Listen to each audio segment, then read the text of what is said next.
All right, good day, everyone, and welcome once again to another discussion. Okay, and supposedly this is week three of our lesson, but since we are lagged behind, allow me to continue discussing this one and to deliver this lesson via online recorded lecture. Okay, now. Our lesson for today is all about Waldo's critique and the evolution toward contemporary governance. So we've been able to tackle now Goodnow and Wilson, and then here comes Weber, this time si Waldo naman po tayo. But before we enter into our lesson today, let's recall, no? Kung saan tayo nanggaling. During the lesson 1, we have discussed sina Woodrow Wilson at saka si Frank Goodnow and yung kanilang classical na politics administration dichotomy. And their idea is very clear na dapat hiwalay ang politics na siyang gumagawa ng policy and si administration naman po ang nagpapatupad lamang nito. So this is more of like decision making and of course execution dichotomy. Okay? In lesson 2 naman po, we have been able to discuss Max Weber and his rational legal bureaucracy, no? The institutional architecture to which the structure of the modern administrative state was created. Sorry, excuse me. Now today, our discussion would be on a deeper perspective. Is public administration tunay ngang neutral? Is it more technical science na pwedeng iwalay sa politics at sa values? Kasi di ba last time we've mentioned na value-laden ang politics. No? So the entire discussion will revolve into this question, particularly that this is the perspective provided by Dwight Waldo. No? Hanggang sa contemporary or modern frameworks tulad ng new public management, new public service, at new public governance na siya rin pong humuhubog sa Philippine governance ngayon. So, let's begin. So, for today's discussion, our goal is to actually achieve course outcome number 1, which is to explain comprehensively the theoretical foundations of the politics administration dichotomy, including Wilson, Goodnow, Weber, and Waldo, and we try to trace systematically its evolution from classical theory to contemporary governance perspective. Okay? So the first one is for you to be able to discuss critically Waldo's critique of the politics administration dichotomy and the scientific management. No? You should be able as well to trace systematically the evolution of public administration through the classical theory, through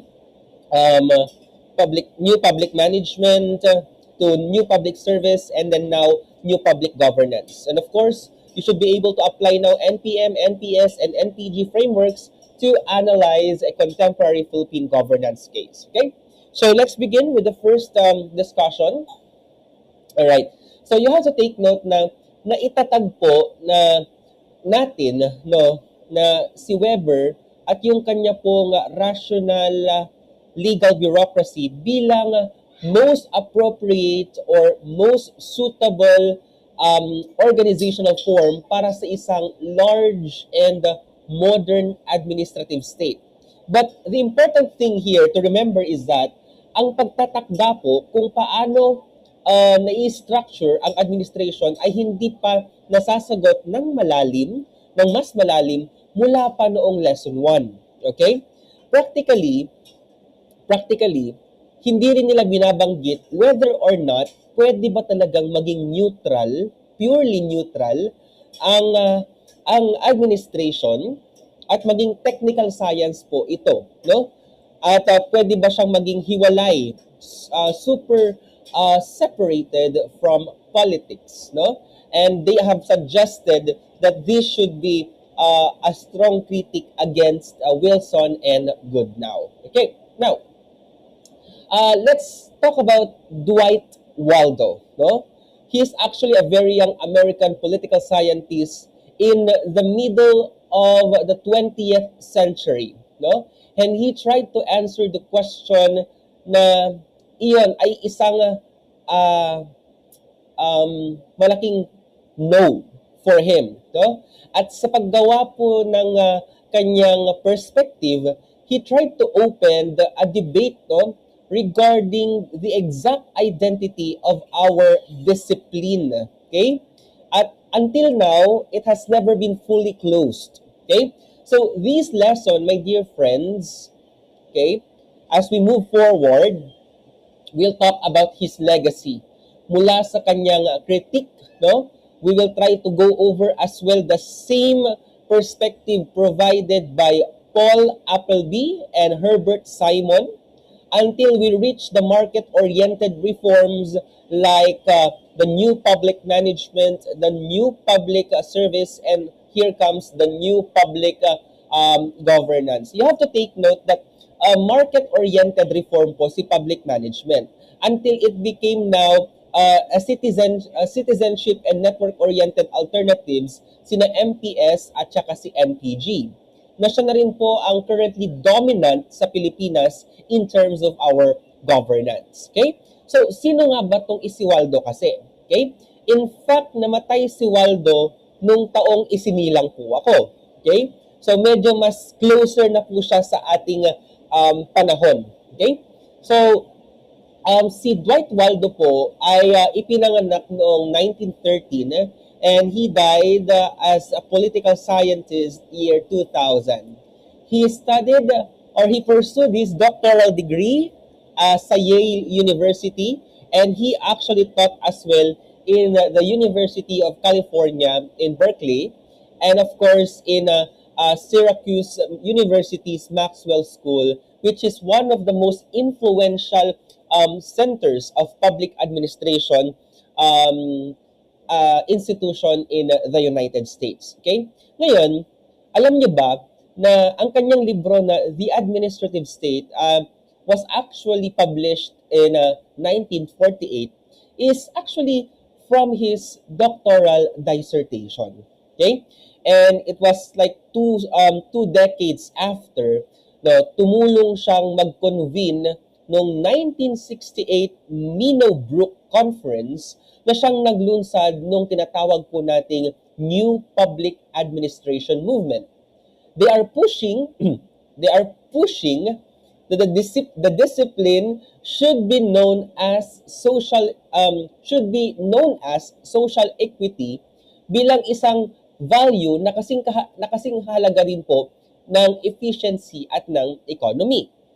Okay? And we'll go back to that later on. Now, the important point here is that kung si Wilson po ay sumulat bilang reformer at si Weber naman po ay isang comparative sociologist, you have to take note that Waldo, okay, wrote bilang isang intellectual historian of ideas. Ibig sabihin po niyan, he tried to actually go over, okay, the exact founding texts of public administration. Kasama na po ang kina Wilson and Goodnow, hindi bilang timeless science, kundi bilang mga artifacts ng isang particular na political theory. No?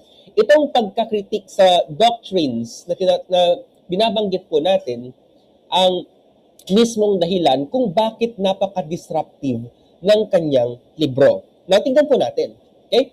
Now, what is the content and what is the central argument of the Administrative State written by Waldo in 1948? Okay? Let's try to enter the central argument of the said book. No? The heart of the criticism of Waldo says that the American public administration orthodoxy, yung most traditional na emphasis doon sa efficiency, economy, and even scientific management ay hindi pala isang value-free technical science. Sa halip po, this is actually a type of political theory na was brought to different particular values under the facade of natural expertise. Ang ibig sabihin po nito, kapag sinabi po natin na administrative textbook na ang efficiency ay self-evidently good, na parang wala itong kinalaman sa politika. Well, si Waldo ay nagsasabing sila pala ng tahimik ay gumagawa ng normative choice tungkol sa kung para saan ang gobyerno nang hindi po nila kinikilala yung political, yung choices po na yon. Now, according to Waldo, ang tanong na paano dapat i-organize ang isang state para makamit ang mabuting buhay, ang magandang buhay, ang panatag na buhay para sa mga mamamayan po nito ay isang tanong ng political philosophy which is inevitable at hindi pwedeng ihiwalay sa administration. Okay? Dahil kasi class, sa bawat administrative arrangement, kung paano nakaayos ang mga opisina, kung paano inilalaan ang discretion, kung ano ang itinuturing po nating matagumpay na mga programa, successful implementation of laws, ay nagbibigay na po ng sagot sa tanong na iyon kahit hindi alam ng mga administrator that they are already answering it.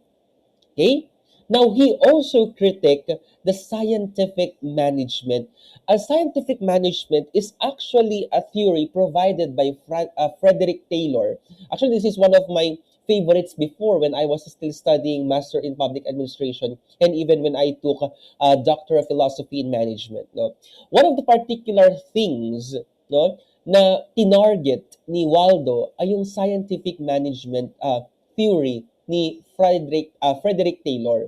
It's actually an approach na very original po ang design para sa mga factory production pero entirely borrowed and they tried to actually fit this in to public administration. Ano-ano kasi yung mga points ng scientific management? Number one, there is only one best way. No? They treated this as an early administrative theory, no? The organization ng isang task bilang engineering problem. And then you will discover later on through the time and motion study na they will try to actually apply yung uniformity. Okay? Ano man ang context ng institution.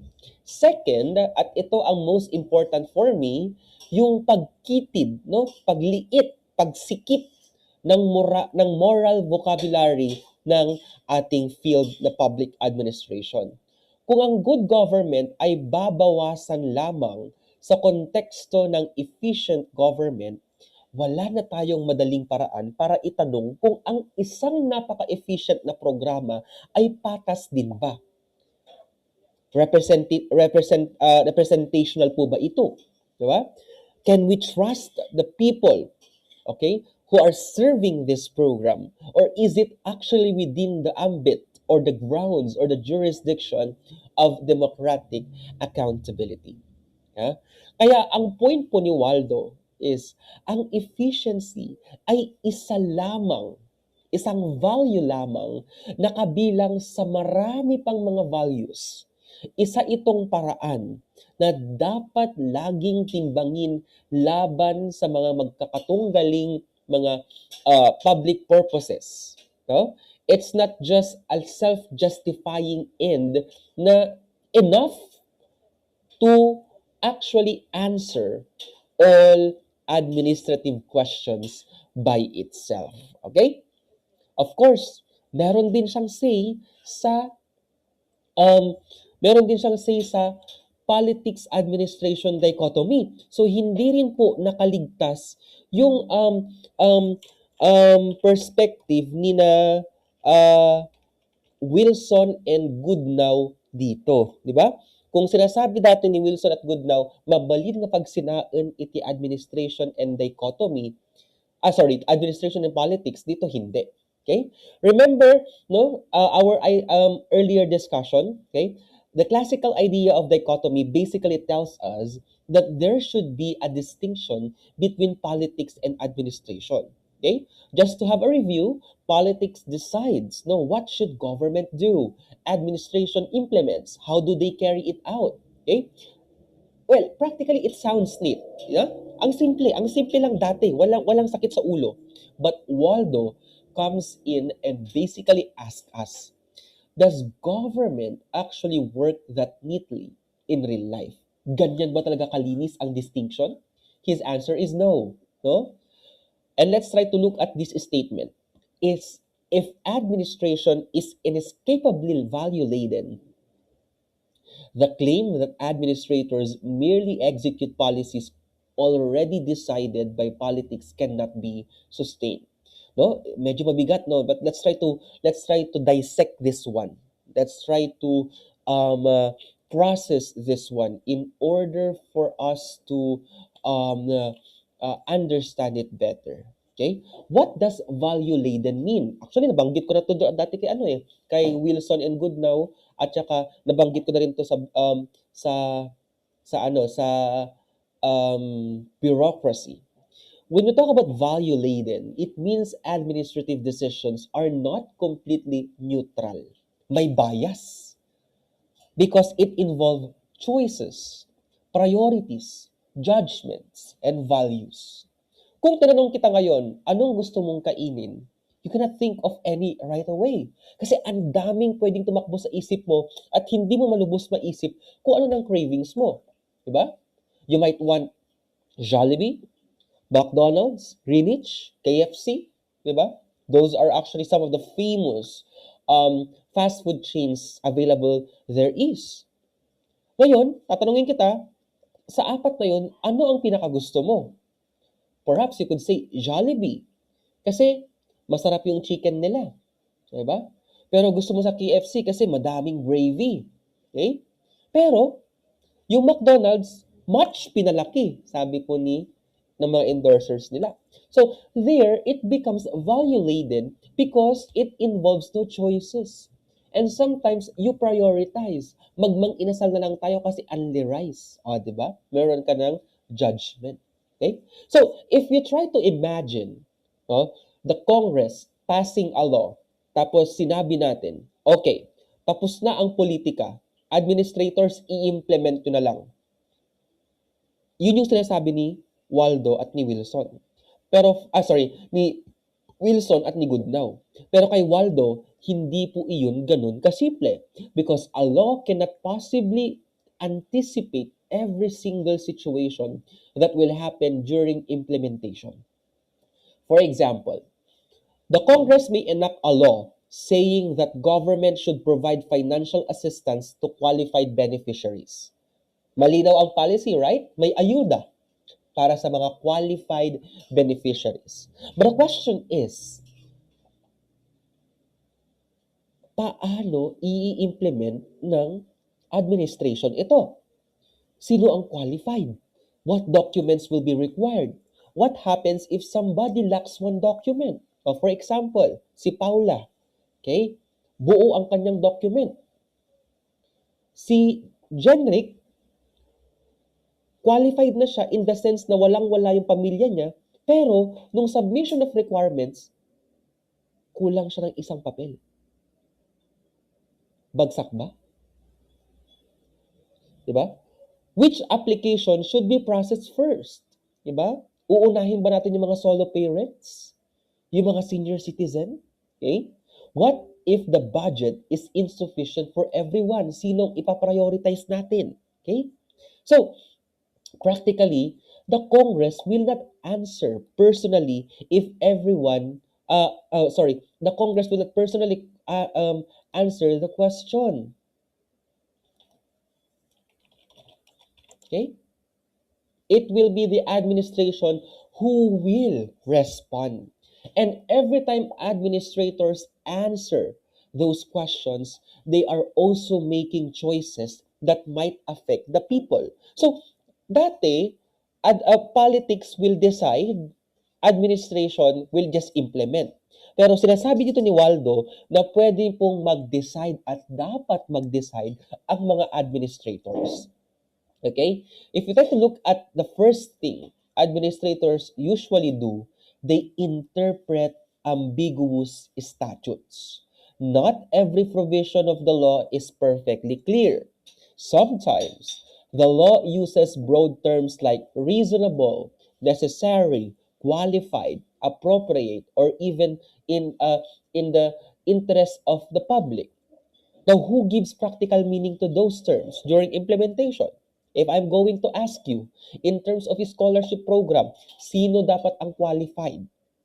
Is it those na matataas ang grado regardless of economic income? Is it those kahit may line of 7 pero hirap na hirap at hikaw sa buhay? Is it those may hirap pero academically competent? Diba? So, sino ang nabibigyan ng meaning ng qualified, ng reasonable, ng necessary? Diba? Yung mga administrators din. And that interpretation already requires judgment, which means value-laden ang administration. Two administrators may even look at the same provision and arrive at different reasonable interpretations. So administration is not simply, ito ang batas, susundin ko lang. Sometimes, the real question is, ano ba talaga ang ibig sabihin ng batas in this particular situation? That is already an exercise of what we call as administrative judgment. Okay? Second, administrators allocate scarce budgets among competing programs. Suppose an LGU has limited funds. You have 5 programs that all need funding: health, education, infra, social welfare, and even disaster preparedness. Pero yung available resources mo, hindi niya kayang pondohan yung 5. Someone has to decide where limited resources will actually go. Even if Sanggunian has already approved the general budget, administrators still make countless decisions concerning implementation and even resource allocation. Okay? And those decisions have consequences. If you're going to allocate more personnel here, another office may receive fewer. If I prioritize this community, another community may have to wait. So, Waldo would ask, can we really call that purely technical? No, because somebody benefits from that decision and somebody else may bear the cost. Pangatlo, administrators design the procedures through which citizens experience government. This is very important. For most ordinary citizens, government is not something they experience by reading Republic Acts. No? Yung mga non-public administrators dito, wala silang pakialam sa mga Republic Acts na yan, di ba? They only experience government when they proceed to the barangay hall and will ask for certificate of indigency or certificate of residency. No? When they apply for scholarship, da kayo, 'di ba? When was the last time na pumunta kayo sa barangay hall ninyo? Baka nung liga pa lang, 'di ba? So, what if the law says qualified applicants shall receive assistance? Okay, malinaw, qualified nga ni. But the administrative officer determines the procedure. Do you need 5 documents or 15? Online ba ang application or face-to-face? Gaano katagal ang proseso? Meron bang paraan para umapila just in case ma-deny ang application mo? At gaano ka-accessible ang iyong opisina? Is it 8 to 5? Mag-e-extend ka ba hanggang 9 p.m. para sa mga estudyante nag-aaral mula 8 to 5? Those administrative choices determine whether citizens experience government as accessible or burdensome, responsive or frustrating, or even fair or unfair. And Waldo's point is those procedures are not significant. They shape the actual meaning of public policy. And lastly, for this slide, administrators exercise discretion. Remember, you have to remember this word because it will become increasingly important in public administration. When you say discretion, class, discretion, it means having room to exercise judgment when the rule does not completely dictate what you must do. Diba? Kaya sabi nila, oh, walang suspension. Shit! Ano, paltat na naman kami. But in reality, you have the discretion whether or not to enter or attend classes. Discretion mo yan. You have the room to exercise your judgment kung alam mong hindi na nga ni safe. Okay? Ganun po yun. Okay?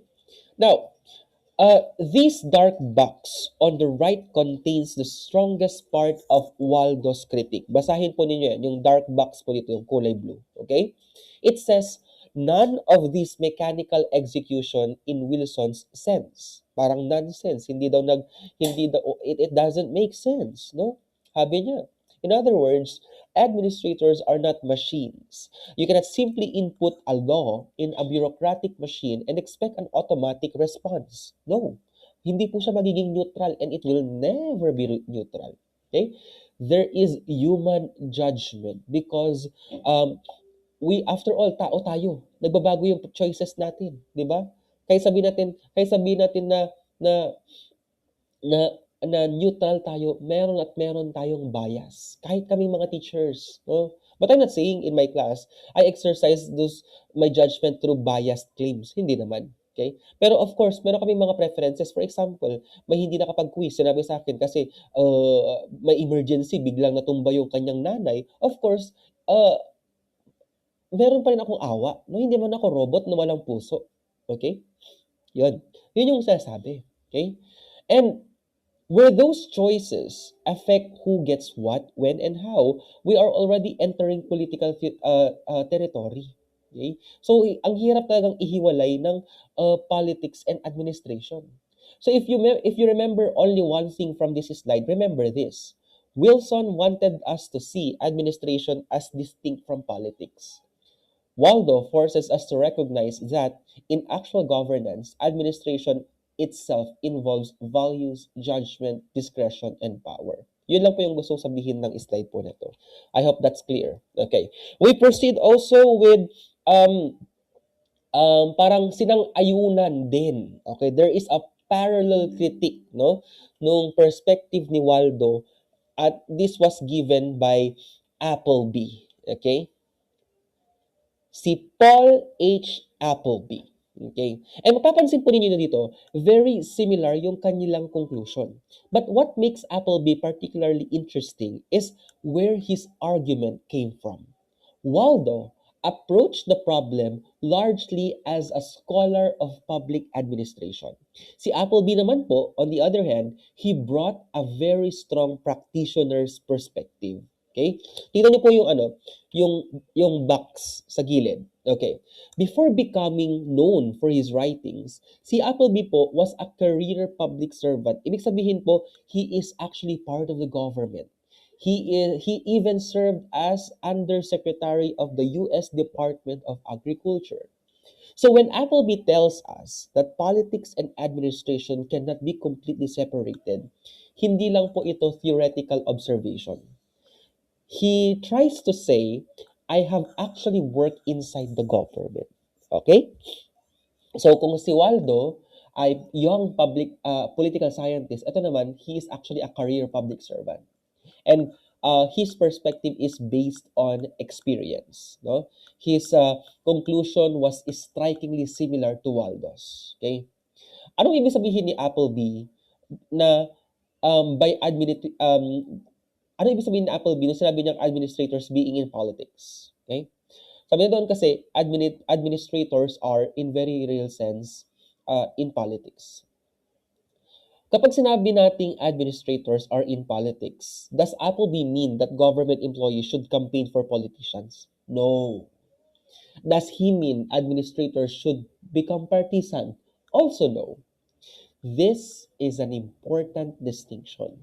Here, politics does not simply mean partisan politics like Dilawan, DDS, Republican, Democrat, administration, opposition, majority, minority, and so on. Hindi ganun. Appleby is talking about politics in a broader governance sense. Administrators are in politics because their work inevitably affects public policy. Balikan natin yung example natin kay Waldo. Suppose the government creates a scholarship program. The elected officials decide, We will establish a scholarship program for deserving students. That is the formal policy. But sino ang magi-implement? The bureaucracy, the administrators. And during implementation, my dear friends, administrators may have to decide what documents will applicants submit. Paano sila i-rank? Paano susukatin ang financial needs? Okay? What happens when two applicants have almost identical qualifications? How will we limit the slots and the like? Okay? Now, these decisions may look administrative, but think of their consequences. Those decisions can determine who actually receives the scholarship. Therefore, administration does not simply execute policy. In many cases, administration gives policy its actual operational meaning. Discretion built into their daily work. That is why this phrase on this slide is very important. No? Again, discretion means administrators have some room to exercise judgment. And Appleby argues that it is unavoidable. Bakit? Because policymakers cannot anticipate every policy decision. The Congress cannot write a law containing instructions for every citizen, for every barangay, every unusual circumstance. Hindi, 'di ba? Alam naman natin iba-iba ang konteksto at sitwasyon ng bawat barangay. So, laws and policies inevitably leave spaces. And who fills these gaps? The administrators.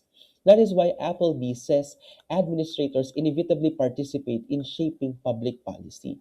Now, why administrators may actually know things politicians do not. Okay? Dito mas parang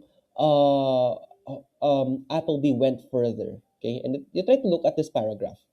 Administrators are often the are often the people closest to the practical consequences of policy.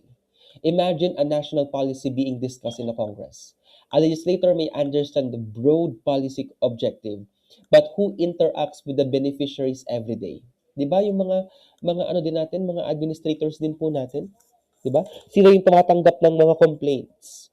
Sino yung nagpa-process ng mga papel na ito? It's the career administrators. Okay? So, let's try to make it local. Suppose a municipality creates a policy requiring all business permit applications to be processed through particular procedure. On paper, maganda yung aim ng policy. But in the implementation, yung mga frontline employees po natin, okay, minsan nakikita nila, ay, medyo humahaba yung pila sa step number 4. Bakit? Because step number 4 requires certification. Excuse me. Certification that takes 3 weeks to obtain. Di ba? May delay doon. May delay. Okay? Kaya yun yung perspective ni na Appleby at saka ni Waldo. Okay? Alright, let's continue. Okay, dagdagan pa natin ng isang tao. Okay? After Appleby and of course Waldo, allow me to introduce also Herbert Simon. Okay? And I want you to notice something immediately. Simon is also criticizing traditional public administration. Pero ang atake niya ay iba kay Waldo at kay Appleby. Si Waldo and Appleby kasi, they are basically telling us that you cannot pretend that administration is completely separate from politics, values, and policy. Si Simon naman very direct, no? And he went to another direction.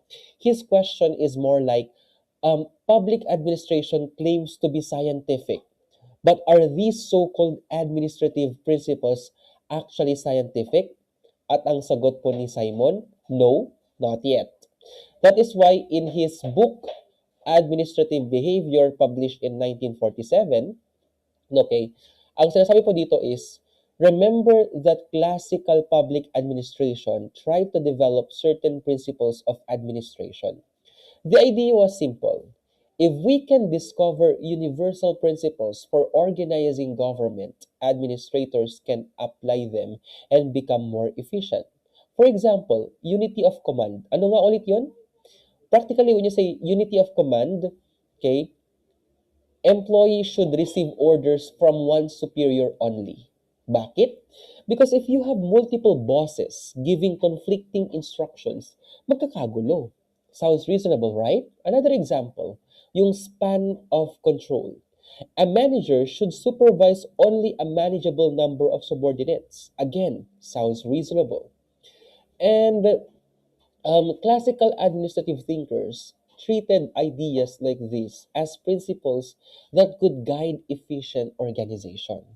But Herbert Simon says, wait lang, are these really principles? Or do they simply sound correct? And this is where we get famous phrases like proverbs of administration. Why proverbs? You think of an ordinary proverb. We say, two heads are better than one. Tama? Sounds wise. But, okay, we can also say, too many, too many cooks spoil the broth. Wait, which one? Should more people participate because two heads are better than one? Or should fewer people participate because too many cooks spoil the broth? Both may sound reasonable, and that is precisely Simon's problem with many classical administrative principles. These are proverbs and not principles. Simon argued that many so called administrative principles function exactly like those proverbs. They are plausible sounding statements that can contradict one another. For example, kung sinabi ko sa inyo, organizations should specialize, they sound efficient, right? No? Let people concentrate on what they do best. But I can also argue organizations should coordinate and integrate their activities, and they all sound efficient as well. So what happens when specializations create fragmentation? Which principle wins? Or take unity of command? No? One employee, one boss. That's fine. But modern organizations sometimes require employees to receive technical guidance from specialists in different units. So, should we prioritize unity of command or specialization and expertise? Again, pareho silang maganda. Simon says, that is exactly the problem. Alin ang susundin natin kasi pareho namang okay. If your principle can always be countered by another equally plausible principle, then we need to question whether we are dealing with a genuine scientific principle. Now, what makes something scientific? According to Simon, he wanted public administration to become more empirical and scientifically rigorous. And it's not enough for us to say, this organizational structure is better because this famous scholar said so. Simon wants evidence. Test it. Observe actual organizations. You have to gather your data, compare outcomes. Under what conditions does unity of command improve performance? Under what conditions does it create problems? Diba? Ganun dapat. Because according to Simon, this is more sensible toward what does the evidence actually show. No? So, you have to compare between factual premise and value premise. Dapat ganun po tayo lagi. Okay? Para malinaw po tayo. Alright? Okay. Let's move forward. Okay? Nagkaroon po ng tension between the perspective of Waldo and Simon. Now, let's discuss the differences lang naman para lang maging clear po tayo sa discussion po natin. Kasi nakikita natin nagkakaroon na parang banggaan sa pagitan ng mga perspective. Quini-question na natin yung mga natutuhan po natin. Okay? Now, Waldo and Simon diagnosed the same crisis in a discipline but proposed nearly opposite remedies. Pareho po silang dissatisfied with traditional public administration. Pareho nilang sinasabing may problema sa paraan ng pag-aaral natin sa administration. And they both question, okay, how do we fix it? Okay? And they went separate ways. Okay? Si Waldo, okay, remember, classical public administration tried very hard to present administration as something neutral, technical, and separate from politics. Parang politicians decide values and goals, administrators simply implement them efficiently. Yan yung tanong sinabi ni Waldo. Okay? Si Waldo, sabi niya, very unrealistic yan. Hindi pwedeng sabihin natin hiwalay sila kasi they still need to decide. Si Waldo naman, okay, said we have to start pretending. If values are inevitably present in administration, then public administration should openly acknowledge, no, yung mga problemang ito. Okay? Now, si Simon, sabi niya, okay, yes, public administration has a problem, but I diagnose the problem differently.